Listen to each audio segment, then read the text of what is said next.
Welcome back to the show, everyone. Today, we're diving deep into something pretty fascinating. We're going to be looking at the world of ethical hacking and how it all connects with the Go programming language. Hmm. Interesting stuff. Yeah, and to guide us through this, we have the book Black Hat Go, Go Programming for Hackers and Pen Testers. So get this, we're going to be uncovering how to build things like custom port scanners, learning how to exploit those network vulnerabilities that keep popping up in the news, and even get a glimpse into how to build your own pen testing tools. Oh, wow. Now, whether you're already a security pro or just starting to explore this whole world of cybersecurity, this deep dive is designed to have something for everyone. I think one of the most interesting things that this book brings up right away is how Go is becoming like the go-to language for a lot of hackers out there. That's right. And it's not just about the what of hacking anymore. It's about that how using Go. It's becoming a real game changer in cybersecurity. Makes sense. So the book really stresses how Go is known for its speed and efficiency. But why is that so important in the hacking world, Like, why does it matter? Well, you got to think about it like this. When you're trying to do things like brute forcing passwords or scanning massive networks to find weak spots, those operations are dealing with tons and tons of data, and you got to do it fast.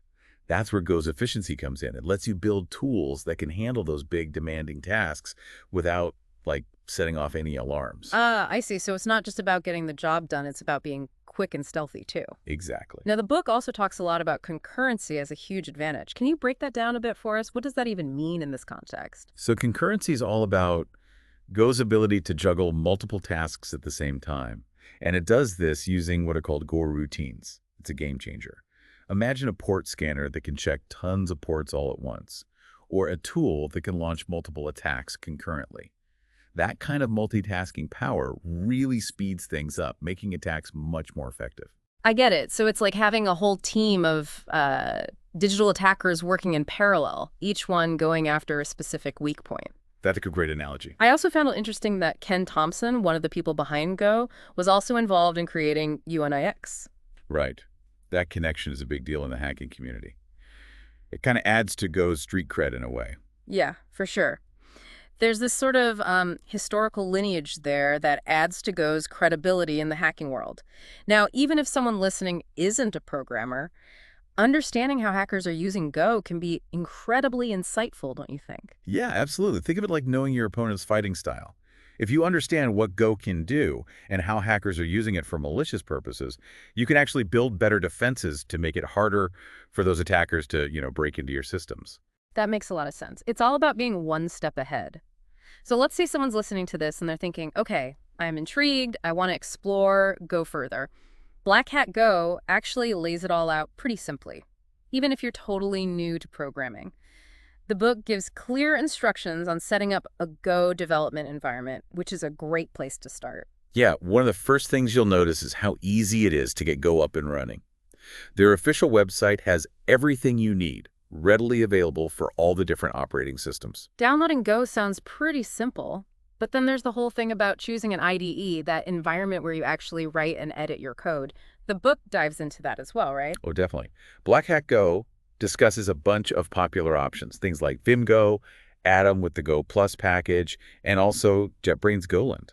It even breaks down like the pros and cons of each one, which is really helpful. So no matter what your coding style is, there's a tool out there that'll fit you perfectly. That's right. And I think it's really cool that the book doesn't assume you already know how to code.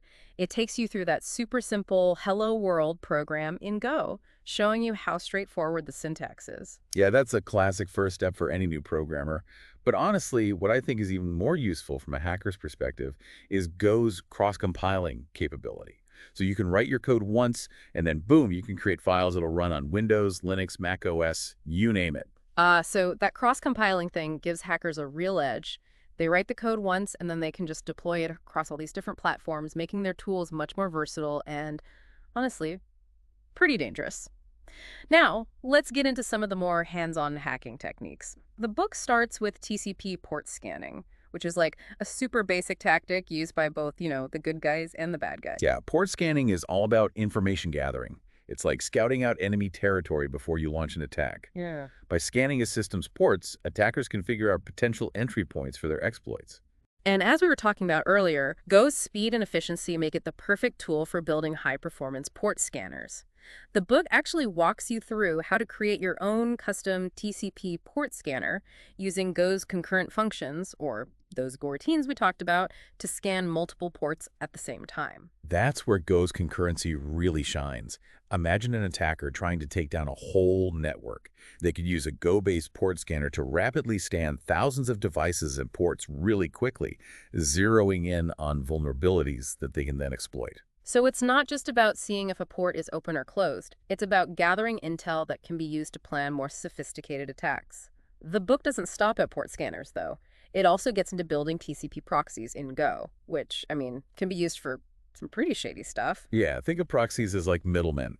They relay traffic between a client and a server. Attackers can use TCP proxies to hide their real IP address, to bypass security checkpoints, or even to intercept data flowing between two points and, mess with it. There's actually a scenario in the book where an employee named Joe uses a TCP proxy to sneak past his company's firewall to access a blocked website. Now, while this specific case might seem harmless, it shows how the same technique can be used for way more malicious things. Oh, for sure. Imagine an attacker setting up a bad proxy server to steal things like login info or financial data. Knowing how these tools work can help you protect yourself from becoming a victim. Absolutely. So we've seen how Go can be used for recon with port scanners, and then for manipulating network traffic with those TCP proxies. Now let's get into interacting with web applications and APIs, which is where HTTP comes in. HTTP is essentially what makes the web work. It's the protocol that lets your web browser talk to web servers. And as you can imagine, it's a big target for attackers. Makes sense. And the book explains how Go's NFTTP package gives you this powerful and flexible way to interact with HTTP, whether you're building custom clients or setting up your own rogue servers. That NFTTP package is amazingly versatile. You can use it to make HTTP requests for different methods like get, post, and head, allowing you to send custom commands to web servers, potentially even changing how they behave. The book actually uses a real-world example of using NFTTP to work with Shodan. That's a search engine for devices connected to the internet, right? Yeah, Shodan's pretty incredible. You can use it to find any device connected to the internet based on different criteria. It's kind of crazy. Think of finding every webcam in a city or all servers using a specific operating system. And using Go to build a custom Shodan client, you could automate these searches and find out a lot about potential targets. Exactly. Now, the book also talks about how Go can be used to work with those penetration testing frameworks, like Metasploit. Metasploit. It's a powerful tool used by security pros, but it can also be a powerful tool in the wrong hands to actually exploit vulnerabilities. So how does Go play into that? Well, by using Go to build a client that talks to Metasploit's RPC interface, an attacker can launch exploits remotely. It's like having a remote control for your hacking toolkit, letting you orchestrate attacks from anywhere. Exactly. Okay, so this next one might seem a little more subtle. Document metadata extraction. You'd be surprised how much info can be hidden in document metadata.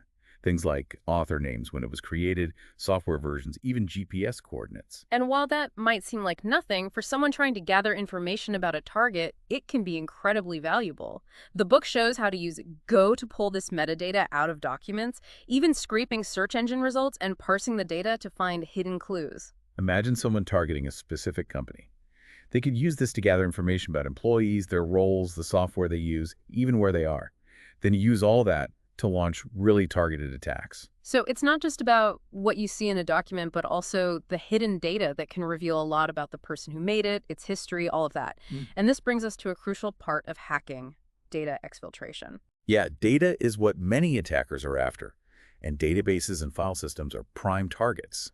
Think of all the sensitive info stored in databases: credit card numbers, passwords, personal info, financial records. And those file systems can hold a ton of confidential documents, configuration files, you name it. The book explains how Go can connect to and query all kinds of databases, including both SQL and NoSQL databases. And attackers can use these techniques to sift through huge amounts of data, looking for the valuable stuff to steal and exploit. The book even shows you how to build a database and file system data miner in Go, using regular expressions to search for specific patterns and sensitive data. It's like having a digital bloodhound sniffing out valuable data trails. But it's not just finding the data, it's about getting it out without being noticed, right? Right. And that's where things like data compression, encryption, and steganography come into play. Attackers use these techniques to disguise stolen data, making it harder for security tools to detect and block the data transfer. And the book also talks about how attackers can exploit weak points in database configurations or use techniques like SQL injection to gain unauthorized access to sensitive data. Understanding this stuff is super important for anyone on the defensive side so they can know what to expect and how to protect themselves. Okay, we've gone through a lot in this first part, from the basics of Go programming to some fundamental hacking techniques. But Go can do a lot more than that, right? Oh, yeah, definitely. In the next part, we're going to dive even deeper into the, let's say, the darker side of Go, Mm, exploring how attackers can use it to exploit vulnerabilities in operating systems and applications to really get a foothold and do some serious damage. sounds intense. Looking forward to it. Welcome back, everyone. Let's get into how Go can be used to interact with operating systems at a much lower level. This is where things get really interesting. The book starts off this section by talking about using Go to interact with the Windows API. Okay, so we're ready to get into the nitty-gritty of how Go can be used for these more advanced hacking techniques. But before we go any further, can you explain why interacting with the Windows API is so important for attackers? What's the big deal? So the Windows API is basically a set of functions that lets applications talk to the operating system directly. It's how programs access things like system resources, manage files, create processes, and all sorts of other tasks. By understanding these APIs, hackers can basically manipulate how the system behaves and make it do what they want. So it's like learning the secret language of the operating system so you can give it commands directly. Exactly. And Black Hat Go focuses on using this syscall package in Go to make these Windows API calls.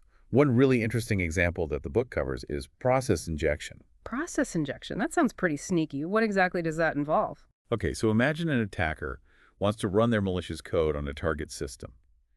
Instead of creating a whole new process, which could easily be spotted by security software, they can inject their code into an existing legitimate process that's already running. It's like hiding in plain sight. So the malicious code just blends in with all the other normal processes, making it super hard to detect. Exactly. The book actually walks you through building a process injection tool in Go, step by step. It explains how to use the syscall package to open a handle to the target process, allocate memory within that process, write the malicious code into that memory, and then create a remote thread to execute it. Wow, that sounds pretty complex, but also incredibly powerful. It really shows how much control Go can give attackers over a system they've compromised. Yeah, it definitely does. And this is why having strong security measures to detect and prevent this kind of process injection attack is so important. Now, moving on from process injection, the book gets into portable executable files, or PE files. Right, those are the executable files used in Windows. What makes them so interesting from a hacking perspective? What's the appeal? Well, PE files have a specific structure that contains a ton of information about the program, its code, its data, and even what other programs it depends on. Think of it like a blueprint that shows you exactly how the executable works. Okay, so by understanding this blueprint, hackers could potentially find vulnerabilities, change how the program behaves, or even inject malicious code. Absolutely. The book actually walks you through creating a PE parser in Go, which is a tool that lets you dissect these PE files and get all sorts of valuable information. You can see things like the headers, the code section, the data section, even the import table, which lists all the external libraries the program uses. It's like having X-ray vision for executable files. You can see right through them and understand exactly how they work. Exactly. And Black Hat Go points out specific places within the PE file that are especially useful for hackers. For example, there's the entry point, which is where the program starts running, and the import address table, which can be manipulated to redirect function calls. So by understanding the PE file format, hackers can gain a deep understanding of how Windows programs function and potentially find ways to exploit them. Yeah, and like a lot of hacking techniques, this knowledge can be used for good or bad. Security researchers use PE analysis to understand malware and build defenses against it, while attackers might use it to create even more stealthy and sophisticated attacks. It's like a constant back and forth between those trying to secure systems and those trying to break them. Now, the book takes a little detour into C programming. Why is that relevant in a book about Go and hacking? Why bring C into the mix? Well, while Go is a really powerful language, sometimes you need to work with code that's written in other languages, and C is a prime example. So maybe there's a specific function or library that's only available in C, or maybe an attacker wants to reuse some existing C code for a specific purpose. Exactly. And Black Hat Go introduces something called CGO, which is a really cool feature that lets you seamlessly integrate C code right into your Go programs. It's like building a bridge between two different worlds, allowing them to communicate and work together. That CGO tool sounds like it could be super useful for attackers who need to interact with those lower level system components, or maybe you want to use some existing C code for malicious purposes. Yeah, definitely. The book gives some clear examples of how to use CGO to call C functions from Go, pass data between the two languages, and even create shared libraries that can be used by both Go and C programs. And just like we've seen with the other techniques, this knowledge can be helpful for defenders too. Security researchers can use SIGO to analyze malware that's written partly in C, or to better understand how attackers might be using SIGO to create these more advanced attacks. Okay, so we've talked about how Go can be used to interact with the Windows API, break down PE files, and even connect to C code. It's clear that Go gives attackers a lot of power and flexibility. But what about the more creative side of hacking? The book also dives into steganography, which seems to be all about hiding information in plain sight. Yes, steganography is the art of concealing messages or files within other files that don't look suspicious at all. It's like hiding a secret message inside a picture or an audio file. So you could embed a secret message in, like a picture of a cat, and someone just glancing at it would never suspect anything. What kinds of files are typically used for steganography? Are there any favorites? You can use a bunch of different file formats, but the book specifically focuses on using Go to hide data in PNG image files. These files are everywhere online and are often used in documents. They have a structure that makes them really well suited for steganography. What is it about their structure that makes them so good for hiding data? So PNG files have these chunks of data, and some of them aren't actually needed for the image to display properly. You can sneak your secret data into these non-essential chunks, and the image will still look perfectly normal. It's like having a secret compartment in a suitcase. It's there, but no one would ever know unless they knew exactly where to look. Does the book actually explain how to do this with Go? Oh yeah, it totally does. It shows you how to build a Go tool that can inject data into PNG files, hiding it within the image. It covers how to read and understand the PNG file structure, figure out which chunks are good for hiding data, and then modify the file to insert your secret payload. It's amazing how you can manipulate these file formats at such a detailed level. Does the book talk about ways to make the hidden data even harder to find? It does. It covers techniques to make the data harder to understand, like scrambling it or encrypting it, so it just looks like random noise. So you're basically adding another layer of protection to your hidden message, making it even harder for anyone to find and decode it. Pretty clever. I can see how this could be used for all sorts of things, both good and bad. Exactly. Attackers could use steganography to steal sensitive data from a hacked system, to hide malicious code, or to communicate secretly with other attackers. But security professionals could also use it to track stolen data or to embed digital watermarks in sensitive files. It's a good reminder that even files that seem totally harmless can have secrets hidden within them. Now, let's move on to one of the most interesting parts of hacking, building command and control C2 servers. I know they're a big part of many cyber attacks, but I'm not totally clear on what they actually do. C2 servers are like the control centers for a lot of cyber attacks. They let attackers remotely control compromised systems, which are often called bots or zombies, to carry out their attacks. So it's like the attacker is a puppet master, sending commands to a network of infected computers and making them do whatever they want. Does the book explain how to actually build a C2 server using Go? It does. Black Hat Go really gets into C2 server development, explaining the key concepts and showing you practical examples. It covers everything from communication protocols and command handling to data theft and ways to avoid detection. Wow, it sounds like a complete guide to building your own C2 infrastructure. What are some of the important things to consider when you're designing a C2 server? One of the most important decisions is choosing the right way for the server to communicate. You have to think about things like stealth, reliability, and the ability to get past firewalls and other security measures. Some attackers might choose protocols like HTTP or DNS, which are used for normal internet traffic all the time, while others might create their own custom protocols specifically for C2 communication. So it's about finding ways to blend in with all the normal internet traffic so security tools don't notice anything suspicious. Right. And once you've chosen your communication method, You have to figure out how to handle commands from the attacker, run those commands on the compromised systems, and then send the results back to the C2 server. It sounds like a complicated dance between the attacker and the infected computers. It is. And the book shows examples of using different protocols and techniques for C2 communication, talking about the pros and cons of each approach. It even covers methods for disguising the C2 traffic, so it's even harder to detect. So the commands aren't just sent in plain text. The attacker is encrypting the data, making it look like something else, or using other tricks to make it hard for security tools to recognize it as malicious. Exactly. Are there ways to make sure the attacker stays in control, even if the infected system is rebooted or the initial malware is removed? Oh yeah, definitely. The book explores techniques for maintaining access to compromised systems. Attackers can change registry keys, create scheduled tasks, or install backdoors that allow them to get back in, even if the system is restarted or cleaned up. It's like a never-ending battle. Even if you get rid of the initial infection, the attacker might have already planted other ways to regain control.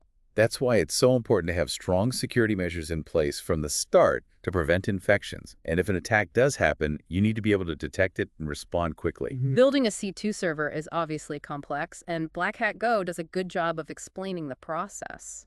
Definitely.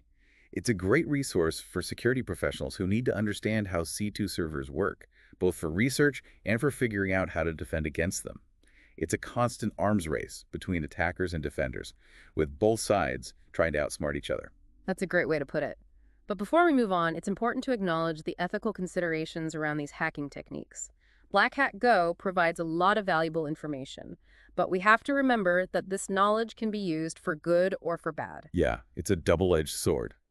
The same tools and techniques that security researchers use to find and fix vulnerabilities can also be used by bad actors to cause harm, steal data, or disrupt critical systems. It's about understanding the power of these tools and using them responsibly to make things better. That's a really important message. I agree.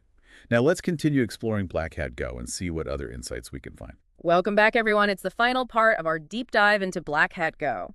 We've been exploring the more offensive side of Go, looking at how it can be used for hacking. But now, let's flip the script and talk about defense. How can we take what we've learned and use it to make our own systems more secure? One of the biggest takeaways from Black Hat Go, and I think this is really crucial, is the importance of thinking like an attacker. If you can understand their tools, their techniques, and what they're after, you can actually anticipate their moves and build better defenses. So it's kind of like studying your opponent's playbook in a way, right? Learning their favorite moves, figuring out their weaknesses. Yeah, exactly. Yeah. The book does a really good job of giving you a look into how attackers think, showing you their thought processes, their strategies, and the tools they use. And it's not just about exploiting technical vulnerabilities. It's about understanding how they can take advantage of human weaknesses too. You're talking about social engineering, right? Where attackers use things like deception or manipulation or even just plain old curiosity to trick people into giving up sensitive information or letting them into systems they shouldn't have access to. Exactly. Black Hat Go makes it really clear that security isn't just about firewalls and all that tech stuff. It's about understanding human behavior too. Yeah. Knowing how to spot phishing attempts, being cautious about suspicious emails or requests, all of that. Right. Being aware of how attackers can exploit our trust, our willingness to help, or even our fears. Now, the book also spends a lot of time talking about secure coding practices. It seems like a lot of vulnerabilities come from simple coding mistakes or things that developers overlook. Oh, for sure. Developers have a huge responsibility in making sure systems are secure. They need to be thinking about security at every step of the way, from the initial design to writing the code and everything in between. So it's not just about making sure the code works, it's about writing code that's resistant to attacks, right? Code that checks inputs, cleans up data, and protects against common vulnerabilities like SQL injection and buffer overflows. That's exactly it. And Black Hat Go shows you practical examples of how to code securely in Go. It demonstrates how to avoid common mistakes and build strong defenses against those kinds of attacks. It also talks about how important it is to continuously test your code and scan for vulnerabilities. It's kind of like getting regular checkups for your code, making sure there aren't any hidden problems that attackers could take advantage of. But, even with the best code and the strongest security practices, no system is perfect, right? True. No system is 100% impenetrable. And Black Hat Go stresses the importance of what's called a multi-layered approach to security, or defense in depth. So it's not enough to just rely on one security measure, like a firewall or an antivirus program. Yeah. You need multiple layers of defense, each one doing something different. Right. Think of it like a castle with layers of walls, a moat, guard towers, you name it. Even if an attacker gets past one layer, there are others there to slow them down or stop them completely. It's about making it as hard as possible for attackers to succeed, making them work harder and use more resources, which increases the chances they'll get caught. But what happens when an attack does happen? How do you handle that? Well, that's where monitoring and incident response become really important. It doesn't matter how strong your defenses are. You need to be able to spot suspicious activity, understand how attacks work, and react quickly and effectively. It's like having a security team on high alert, always watching for signs of trouble and ready to jump into action if something happens. Exactly. Black Hat Go touches on different tools and techniques for keeping an eye on network traffic, analyzing logs, and doing forensic investigations. All of this helps you figure out how an attack happened and how to prevent it from happening again. It's all about continuously learning and getting better. And one final point that Black Hat Go makes is that the cybersecurity landscape is always changing. New vulnerabilities are found all the time, new attack techniques are developed, and new hacking tools pop up. Yeah, it's a fast-moving field. That's why it's crucial to stay informed, keep learning, and adapt to the new threats as they emerge. The book really encourages you to keep experimenting, keep exploring new tools and techniques, and stay connected with the cybersecurity community so you can stay ahead of the curve. It gives you a solid starting point, but it's just the beginning. So for our listeners who want to dig deeper into Go, ethical hacking, and cybersecurity, what are some good resources or next steps? What would you recommend? There's a ton of great stuff out there, both online and offline. The official Go website is a great place to start. They have tutorials, documentation, and even a playground where you can try out Go code and see how it works. And for those who are thinking about a career in ethical hacking, there are organizations like Offensive Security and SANS Institute that offer some really great training programs and certifications. Oh yeah, those are excellent resources. And then you've got online platforms like HackerOne and BugCrowd. They give ethical hackers a chance to test their skills, find vulnerabilities, and even get paid for their work. And don't forget about security conferences like DIF CON and Black Hat. At those events, you can meet other security professionals, learn from the experts, and get a first-hand look at the latest trends and technologies. It's a really exciting community, always changing, always something new to learn. Well, folks, that brings us to the end of our deep dive into Black Hat Go. It's been a fascinating journey exploring the power of Go and the ever-changing world of cybersecurity. We've covered a lot, from building custom hacking tools to understanding some pretty advanced attack techniques. But the most important thing is that we've shown how all of this knowledge can be used to protect ourselves and make our digital lives more secure. As we've said throughout this deep dive, knowledge is power. By understanding the tools and techniques that hackers use, we can build stronger systems, protect our data, and help create a safer online world. Stay curious, stay vigilant, and keep learning. And thank you for joining us on the deep dive.